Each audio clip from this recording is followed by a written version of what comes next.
All right, you guys. So the protesters are now in Chicago, and 5 people were charged after clashing with the ICE.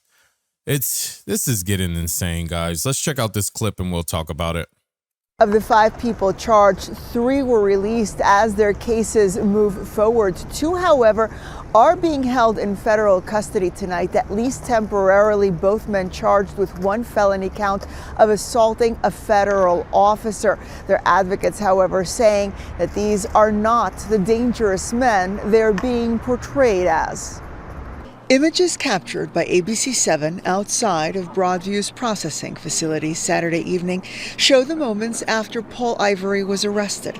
The 26-year-old from Oak Park is accused of threatening to kill Border Patrol agents, then allegedly grabbing the agent's helmet and pulling the agent's head down as he was being arrested.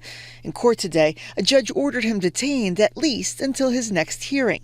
Ivory says his longtime neighbor is neurodivergent. His actions, she says, should be seen through the lens of his disability. I don't know about that.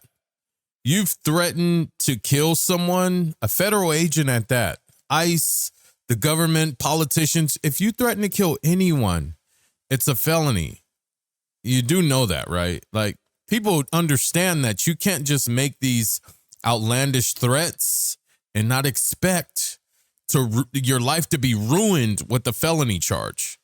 We're not going to blanket the fact of mental health all the time, because that's what we blanket the fact of mental health behind school shootings and mass shootings. We blanket that fact all the time, but that's not the truth.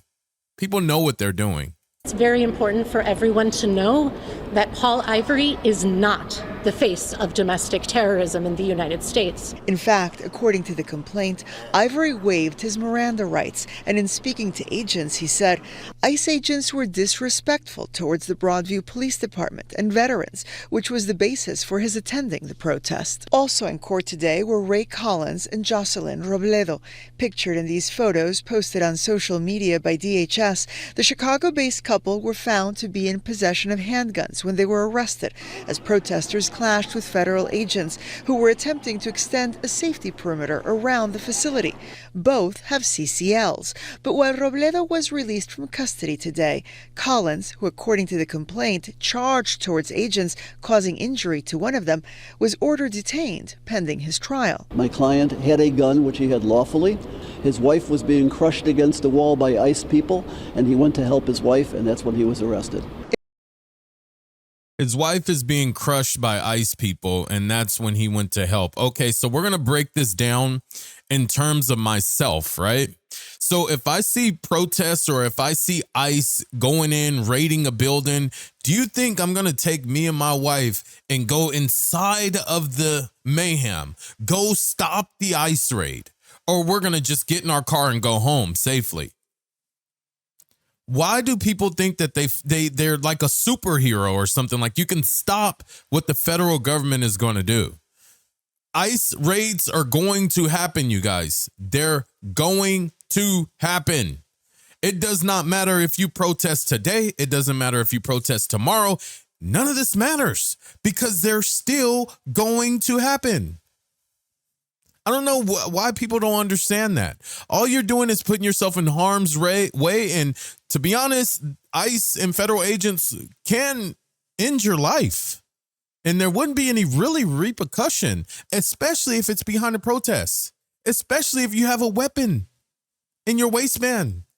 Guys, you got to be smarter than this. Like, as a man, as a leader of a family, you are supposed to take your family and get out of Dodge. You are supposed to get out of harm's way. Don't bring your family into harm's way. Please, guys, make sure you drop a like on this video. I really appreciate that. In a press release announcing the charges, Andrew Boutros, the U.S. Attorney for the Northern District of Illinois, said, "We will not hesitate to hold accountable those who attack and undermine the rule of law, including by resorting to violence and criminal mischief to interfere, obstruct, or impede the important work of the federal government."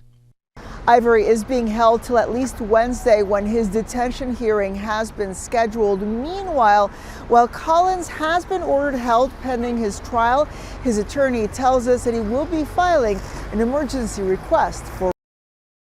Yep. for release. I know that's what she was going to say, emergency request for release. But you guys, I always think about this, right? I always think about, what do you think? So say I was to go to Mexico, right? Illegally, I crossed the border. I climbed the wall. I went over there illegally. I'm getting all the assistance. I'm doing whatever, right? I'm selling drugs, whatever I'm doing, even if I'm not selling drugs, even if I'm just getting the assistance, I'm working over in Mexico, and all of a sudden Mexico's government says we want all immigrants or people that are here in our country illegally, we want them out, right?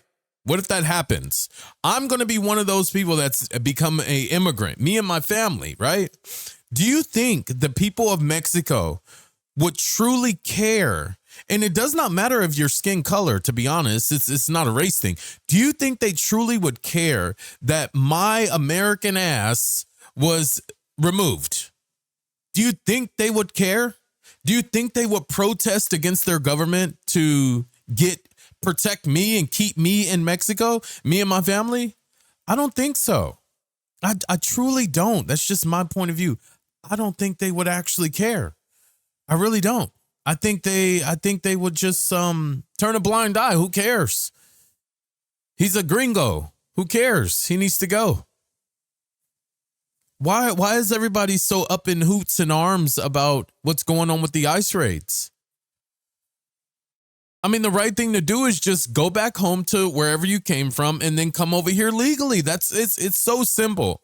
America can close its doors in general and not let anyone in, but all you have to do is follow a legal process, then do that. It's so simple. It's so simple. It's so simple, you guys. I mean, people make it so hard. People make it so hard. You guys, make sure you subscribe if you want to see more. I appreciate you guys. Truly, this is the news on the ICE raids in Chicago. Till next time, folks, I'll see you in the next one.